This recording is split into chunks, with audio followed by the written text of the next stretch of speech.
Dr. Walensky, couple things. As I walked in, I came in late. Either you or Dr. Fauci were saying that the reason that we're not saying that natural immunity is protective as is a vaccine, even though there's recent publications showing that 6 to 8 months out, 92% of those with natural immunity have T cells, B cells, and antibodies that would be considered adequate to protect. And indeed, B cell continues to climb. That we don't have data. Now, in your response to Mr. Casey, you just mentioned that CDC has access to tens of thousands of EHR. And I've been told that HHS or CDC has access to patient-identifiable data as to who tests positive. So I do that as a prologue. If we don't know that natural immunity confers protection against future infection, it's because we've decided not to look. Because I've learned that there is a cohort of people that we know have been previously infected. We've got the bench research showing that the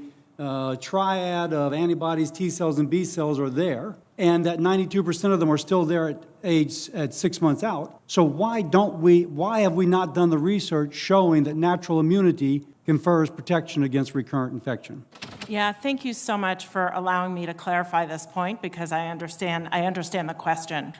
First of all, let me just reiterate that our current stand after reviewing 96 papers and a scientific brief on this issue is that everyone who's been previously infected should be vaccinated. But that's not my question. Right, agreed. And part of the challenge here is, as you know, the infection-induced immunity and the biases associated with retrospectively looking at the data. Several of those papers that we reviewed for that brief have demonstrated that the kind of disease that you had at the time you had it matters.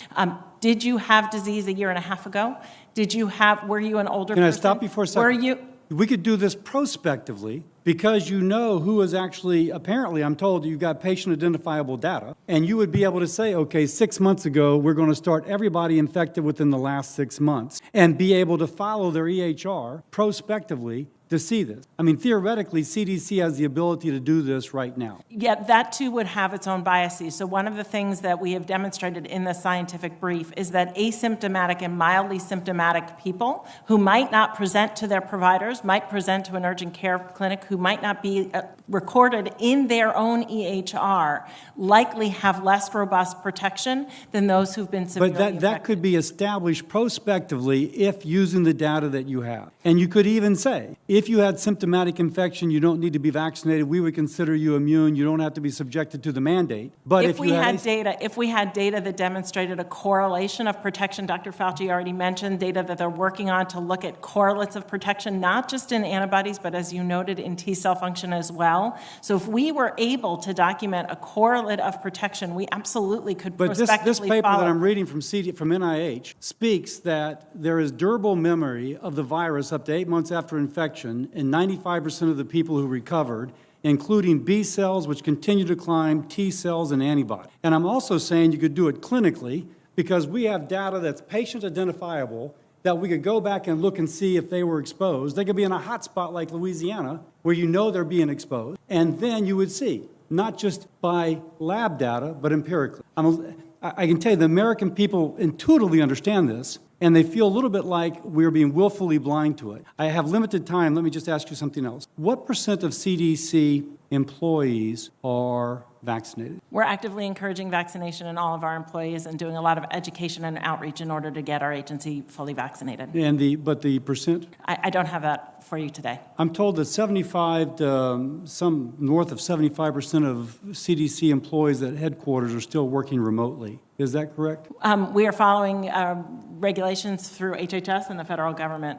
No, that's not my question. I apologize to be rude, but I'm asking a very straightforward question. I've been told that north of 75% of employees at CDC headquarters are working remotely. Is that correct? Senator, I don't actually know the number off the top of my head. Okay, when you look down the hallway, are there empty desks? Are over 50% of the desks empty? Senator, I don't have the numbers off the top of my head. What I will tell you is that we're working closely within HHS and the administration to follow the governmental rules for return to the There was a recent GAO report that shows, and released in the last 2 weeks, that there's been no coordinated response from the federal government to get people back into work. Now, if there's any agency that, since we have teachers in Fulton County are back at work, that the caseload of COVID in Fulton County is about 88. At its peak, it was 606.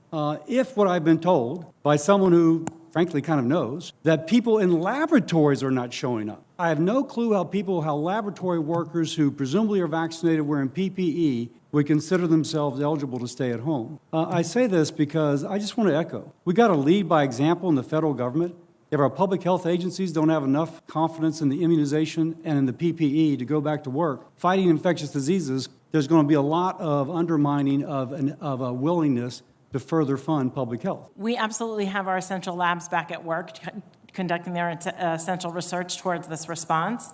And we are following the regulations and providing technical assistance and technical support to the federal government for return to work policy. One more thing. Angus King and I had sent a letter dated February the 25th asking about genomic surveillance. We've still not received a response. You referenced it in your earlier remarks. Both Senator King and I would appreciate a response. We'll get back to you. Thank you very much. Thank you. I yield. Thank you. I'm going to go vote. The next in order are Senator Baldwin, Marshall, Rosen. Thank you, Madam Chair. So we're here today to discuss the road ahead on the pandemic response, and I fear that that road will be a rocky one if we forget the lessons that we've learned thus far, particularly when it comes to our ability to make critical supplies